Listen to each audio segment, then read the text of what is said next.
Shizuka गांव हरे भरे खेत और बांस के झुरमुटों के बीच बसा हुआ था। शांति ही उसकी पहचान थी।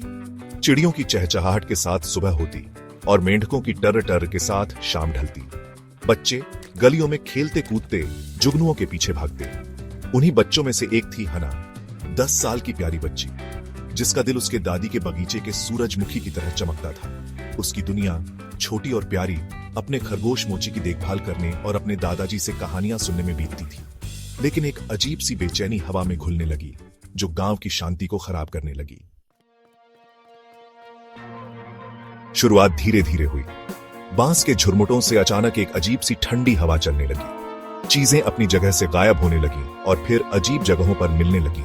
फिर शुरू हुई गुप्त बातें, भूतों और पुराने श्रापों के बारे में, और फिर लोग गायब होने लगे।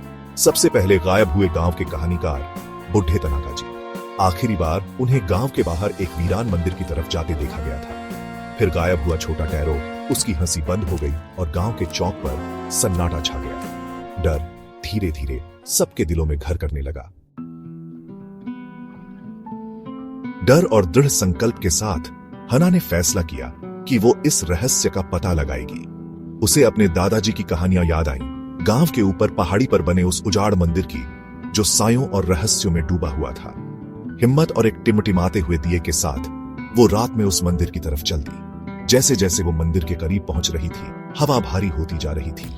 सड़ी हुई चीजों की गंध, गीली मिट्टी और किसी अजीब पुरानी और डरावनी चीज की गंध से मिल रही थी। जैसे ही उसने मंदिर की दहलीज पार की, एक ठंडी हवा ने उसके दिए को बुझा दिया और वो अंधेरे में डूब गई। डर उसे घेरने लगा, लेकिन उसने हिम्मत नहीं हारी। वो ठंडी गीली दीवारों को टटोलती हुई आगे बढ़ती रही। मंदिर के अंदर से एक धुंधली रोशनी आ रही थी, जो उसे अपनी ओर खींच रही थी।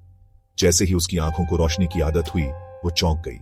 कमरे के बीच में एक चमकता हुआ दरवाजा था, जिसमें से अजीब सी ऊर्जा निकल रही थी, और उसके सामने पीठ करके गायब हुए सभी लोग खड़े थे। उनके चेहरे भावहीन थे, आंखें खाली थी। दरवाजे से एक परछाई निकली, उसका रूप धुएं की तरह बदल रहा था। वो घूमी और हना चीखते चीखते रह गई। वो उसके दादाजी थे। उनकी आंखें अजीब सी रोशनी से चमक रही थीं। उनके होठों पर एक भयानक मुस्कान थी। उन्होंने अपना हाथ आगे बढ़ाया और लोग उस दरवाजे में घुसने लगे। उस चमकते हुए भंवर में गायब होने लगे।